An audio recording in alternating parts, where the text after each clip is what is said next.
From cities across the globe, strangers are coming together to honor Charlie Kirk, a man who didn't just inspire millions, but gave them hope, purpose, and a vision for a brighter future in a world that so desperately needs it. I once was lost, but now I'm found. Was blind, but now I see. Charlie's family now faces the unimaginable every single day. His father was seen being comforted by our own Secretary of Defense, Pete Hegseth, just outside Turning Point USA's headquarters in Phoenix. And he was heard saying, "Give me back my son." He was only 31. His wife, Erica, seen draped over her husband's coffin as she held his hand and said her final goodbyes. But what hit me the hardest was when Erica shared a very personal moment describing what she told her 3-year-old daughter when she was asked where her dad was following his death. She goes, "Where's Daddy?" What do you tell a 3-year-old? She's 3. I said, "Baby, Daddy loves you so much. Don't you worry. He's on a work trip with Jesus, so he can afford your blueberry budget." So utterly heartbreaking. Charlie's family, they're living a nightmare that nobody should ever have to face, and they remain in our thoughts and prayers. Now, today we're going to show you the world's outpouring of grief for Charlie, and it stands in stark contrast to the narrative the media wants you to believe. I'm also going to show you 2 powerful debates he had with college students, one on accepting gays, the other on transgenders. It might shock some of you. These are moments the media would rather bury. Plus, I'm going to bring you the latest on his alleged assassin and the shocking, violent rhetoric now being spewed by Jasmine Crockett, just days after Charlie Kirk's death. Every moment, every truth, right here on The Kerri Lane Show. A prayer vigil will be held tonight in Washington, D.C. in honor of Charlie Kirk. And I'm hearing that House Speaker Mike Johnson, as well as several other Trump administration officials, will be in attendance. I'll have those highlights for you in tomorrow's video. Meanwhile, Charlie Kirk's alleged killer is being held without bail and is expected to be formally charged on Tuesday during his first court appearance. Tyler Robinson was booked on initial charges of aggravated murder, capital murder, and felony discharge of a firearm. Governor Spencer Cox says Robinson is not cooperating, but his roommate, a boyfriend transitioning from male to female, was shocked by the news and is assisting law enforcement. Some outlets are reporting that the suspect lived with a transgender partner. Is that accurate? And are investigators looking at this part of his life as a possible motivation? Yes, definitely. And yes, I can confirm that. I know that has been reported and that the FBI has confirmed that as well, that the roommate was a romantic partner, a male transitioning to female. I can say that he has been very cooperative. This partner has been incredibly cooperative, had no idea that this was happening, and is working with investigators right now. CNN's Dana Bash, she just acts baffled that the assassin's transgender romantic partner could be relevant to a potential motive. But it's not rocket science. Relationships shape behavior, and when you're trying to understand why someone committed a targeted political attack, these details matter. Are they genuinely this clueless, or are they deliberately ignoring facts that don't fit their narrative? Either way, it's infuriating. How is that relevant to the investigation when it comes to the motive? Are you learning that? Sure. Well, yeah, that's what we're trying to figure out right now. Again, it's easy to draw conclusions from that, and so we've got the shell casings, other forensic evidence that is coming in, and trying to piece all of those things together. It seems obvious to anyone with eyes. Yet the media refuses to face reality. Here's Robinson's neighbor spelling it out for them clear as day. Were they holding hands? Yeah, they were. Mm-hmm. And you thought he was weird? Yeah, I definitely, yeah. What was weird about him? Just the way he walked and just the way I've seen him. I've never seen really anybody dressed all in black with a mask on, and I thought that was just quite weird. But you were sure that they were a couple, but you have only seen them together once? Mm-hmm. Yeah. Yeah, the way, random guys got both hands and definitely don't kiss. Some questions answer themselves, unless, of course, you're a reporter determined not to acknowledge inconvenient truths. And when a neighbor's firsthand account is clearer than any media narrative, you know the official story is already in trouble. The neighbor was then asked to describe the roommate. Take a listen.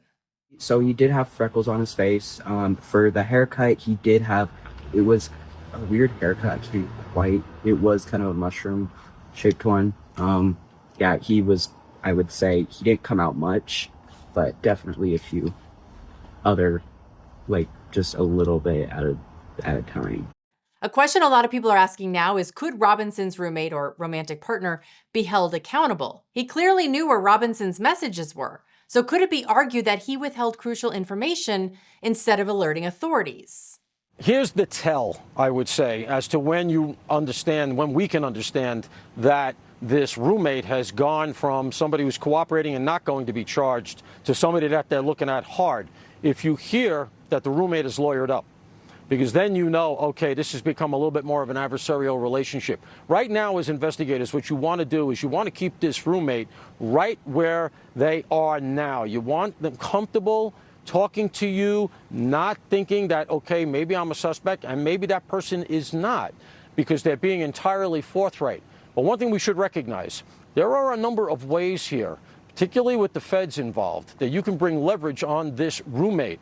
We saw it in the Boston Marathon bombing. There were 2 arrests afterwards for lying to the feds and also for destroying evidence. And there's also a charge called misprison, which the feds use sometimes, which is when you had knowledge and you attempted to conceal it, even though you weren't a conspirator.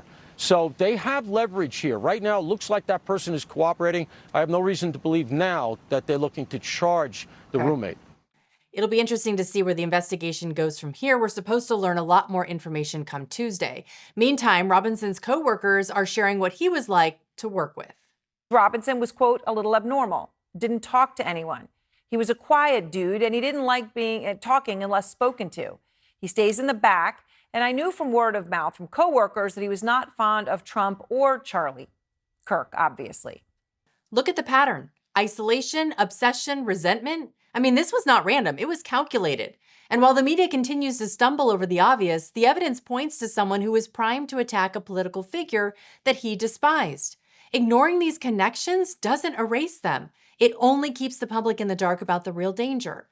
Now, before we go any further, it's critical that people hear Charlie's own words, especially when it comes to gays and transgenders. Obviously, that's a big topic right now because of what happened. And the left is bending his message to fit their narrative. Later in the show, we're going to cover his debate with a transgender student. But first, here's a clip of Charlie defending gays against a young conservative who claimed there was no place for them in the movement. Watch this. Let me ask you a question. Are you a Trump supporter? Yes, sir. So are you a proud Trump supporter? Of course. So are you sickened that he had a gay man speak at his convention? Yes. Then you're not a Trump supporter, my friend. Thank you very much. Marriage in the Holy Bible is one man, one woman. I also do not believe in the sort of rhetoric that some people engage in, that all of a sudden that they say there's no place for gay people in the conservative movement. If you had your way, what would you do with gay people in America? What would I do with them? Yeah, because they're not allowed in the conservative movement, so would you just kick them out anytime they show up at a Republican Party? If you were in charge, like what would you say? You can't be part of the Republican Party. If somebody is advocating for being openly homosexual, yeah, they should not be part of the conservative movement. So I just want to go through the list. Guy Benson, no place in the conservative movement. Dave Rubin, no place in the conservative movement. Peter Thiel, no place in the conservative movement. So that just to go down the list. If they are supporting open homosexuality. So I'm going to ask a very respectful question, as respectfully as I can. What does what they do in their private life concern you so much that you have to go up in front of a crowd? And it is against God. That is so. Why. Let me ask Are you a question. Christian or not? Part of being a Christian is appropriately interpreting what the theological says for the individual, but also means to be long-suffering and patient and loving and kind. Jesus Christ talked to all people. Jesus Christ went and did his ministry through Judea and Samaria, and he had dinner with tax collectors, and he had dinner with prostitutes, and he did his ministry in every part of the Mediterranean. What it means to be a Christian, my friend, is to be open-minded but firm in your beliefs, so you can have that belief But if you say there's something inherently wrong with communicating or associating just because they make different personal decisions than you, sir, are not a conservative. Thanks for being here tonight. Those are powerful words and a reminder we all need. You can be rooted deeply in your faith, yet you can still be kind and loving towards those who think and live differently than you. Moments like that exposes character, integrity, and decency. But the left doesn't want you to see that. I have to wonder if Tyler Robinson actually witnessed that exchange, because my guess is no. And yet, while the evidence against Charlie's assassin is mounting and painfully clear, some in the media are still missing the point entirely. Mary Louise Kelly, for example, is proving exactly why defunding NPR was necessary. Watch this. According to county officials, this 22-year-old was registered to vote, had not voted, grew up in a home with Republican parents, and yet we still don't have really any idea about motive as we continue to piece this together, but we have not watched President Trump back off his rhetoric or his aides backing off rhetoric about the radical left, which we don't know, but there is no evidence to support that right now. Yeah. But there is radical left with fingerprints on. These Democrats are so delusional they can't even see the obvious facts that are staring them in the face. To say there's no evidence this was a leftist lunatic? Did they miss the fact that he was dating a transgender? His bullet casings were engraved with leftist ideology? His own family and partner admitted he hated Trump and Charlie Kirk. Anyone with half a brain could connect the dots, but not the press. No, they're too busy spinning this to blame Trump's rhetoric. How these people still have jobs as journalists is beyond me. And speaking of incompetent journalism, here comes NBC's Kristen Welker, where her idea of a hard-hitting question is this. President Trump has said he does not want any type of violence to come in the wake of this. He has also blamed Charlie Kirk's assassination on what he called the radical left. Elon Musk, though, posted on X, quote, "The left is the party of murder." We're hearing some of those same messages on Capitol Hill. Senator, do you believe this is the right message for this moment? Whoa, hold on. Before Senator Graham can even answer, can we pause on that question? Is calling out political violence on the left really the issue here? Kristen, how about asking whether the left celebrating Charlie Kirk's death is the right message? That seems like the bigger, more urgent problem here. Here's Graham's response to that absurd framing. I think what the head of the Oxford Union, the young man about to take over, is one of the greatest debating societies in the world in Oxford, England. He said, Charlie Kirk got shot, let's effing go. There is an effort by the radical left to dehumanize the MAGA movement. And I reject political violence. If you are offended by what somebody says or does, then take up a political cause to fight back, not a gun, not a bomb, not a knife. We don't need the Mideast moment here in America where it turns into just revenge killing. Senator Graham is exactly right. The radical left has spent years dehumanizing conservatives, calling them fascists, racist, extremists, and now we see where that rhetoric leads. The media ignores the obvious motive, ignores the celebration of Charlie's death, and instead tries to pin it on Trump's words. That's not journalism. That is propaganda, and it's dangerous. By refusing to call this violence what it is, they are giving cover to the next lunatic with the trigger finger. But here's the thing. The world sees the truth, even if the media won't show it.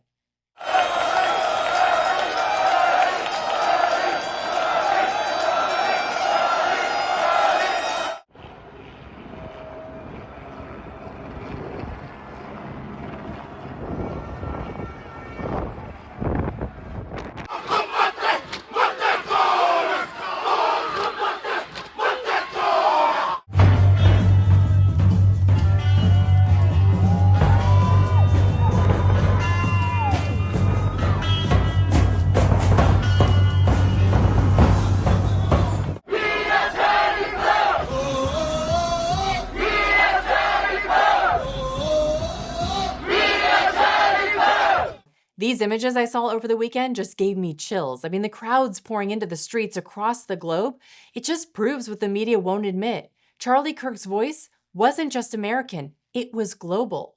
And his fight for truth, it cannot be silenced by a bullet. You can kill a man, But you cannot kill a movement, and Charlie Kirk's movement is only growing stronger. Listen to his widow, who faced the world just 2 days after her husband was murdered. The evildoers responsible for my husband's assassination have no idea what they have done. They killed Charlie because he preached a message of patriotism, faith, and of God's merciful love. But they should all know this. If you thought that my husband's mission was powerful before, you have no idea. You have no idea what you just have unleashed across this entire country and this world. You have no idea. You have no idea the fire that you have ignited within this wife. The cries of this widow will echo around the world like a battle cry. Killing Charlie wasn't just about silencing one man. It was about intimidating a whole movement.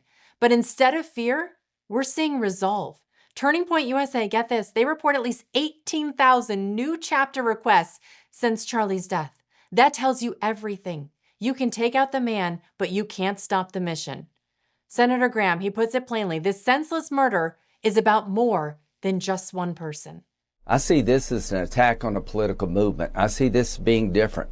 Charlie Kirk is one of the top 3 people in the country that allowed President Trump to win in 2024 by his efforts. And I think President Trump sees this as an attack on his political movement, what he created. A year ago, people tried to blow his head off.